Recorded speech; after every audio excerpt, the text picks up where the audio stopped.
বন্ধুরা এই দেখুন সকালবেলা টিফিন দিচ্ছি আর এখানে দেখুন একটু ঘুগনিটা গরম করে নিচ্ছি। আজকে রবিবার, বাবা এসেছিল, তাই বাবা বাড়ি থেকেই টিফিন মা পাঠিয়ে দিয়েছে ঘুগনি আর এই যে পরোটা এই পাঠিয়ে দিয়েছে, তাই ওদের একটু ঘুগনিটা একটু গরম করে নিই। পরোটাগুলো গরম গরমই আছে, এখনও সকালবেলা বাবা এসে আপনাদের সঙ্গে শেয়ার করতে পারিনি, তাই এসে মা বললো আমি রবিবারে পাঠিয়ে দিচ্ছি, রবিবারে তোকে করতে হবে না, আমি টিফিন পাঠিয়ে দিচ্ছি। যে পরোটা আর ঘুগনি পাঠিয়েছি আর এই দেখুন এসেছিলো মানে কত শাক সবজি সব নিয়ে এসছে, অনেক কিছু বাবা দিয়ে গেছে। এই দেখুন সব ভেতরে দেখছেন, এই দেখুন সব দিয়ে গেছে এসে আমাকে, আর একটু মুড়িও দিয়ে গেছে। চলুন দাদা ভাই যে বসে আছে, টিফিনটা দেবো, ছেলেও বসে আছে, টিফিন দেবো, চলুন ঘুগনিটা গরম করেই দিয়ে দিই। গুড মর্নিং বলো, গুড মর্নিং।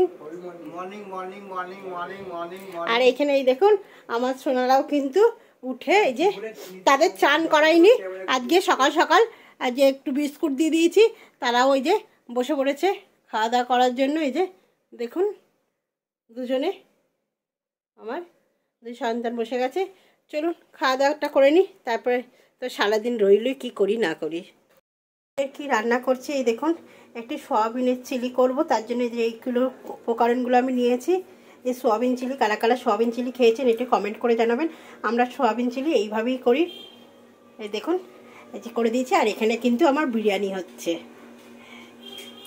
একদম বিরিয়ানি বসিয়ে দিয়েছি এখানে, আর এখানেই সোয়াবিন চিলি। আজকে রোববারের হচ্ছে খাওয়া দাওয়া, চলুন করে নিই তাড়াতাড়ি করে। ছান ঠান করে চলে এসেছি, যেহেতু রোববার একটু মাথা শ্যাম্পুও করেছি, একদম ভিজে চুল এই যে করে চলে এসেছি। চলুন খাওয়া দাওয়ায় বসে যাই এবার।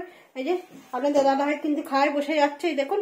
চলুন তাহলে রান্নাটা কি করলাম প্রতিদিনের মতো আপনাদের সঙ্গে আমি শেয়ার করে নিই। চলুন বন্ধুরা, এই দেখুন বন্ধুরা কি রান্না করেছি, বিরিয়ানি আর তার সঙ্গে শসা আর সোয়াবিনের চিলি। এটাই আজকে রান্না। চলুন, যদি ভালো লাগে তাহলে কিন্তু একটা লাইক শেয়ার কমেন্ট করবেন, পাশে থাকবেন। হ্যালো।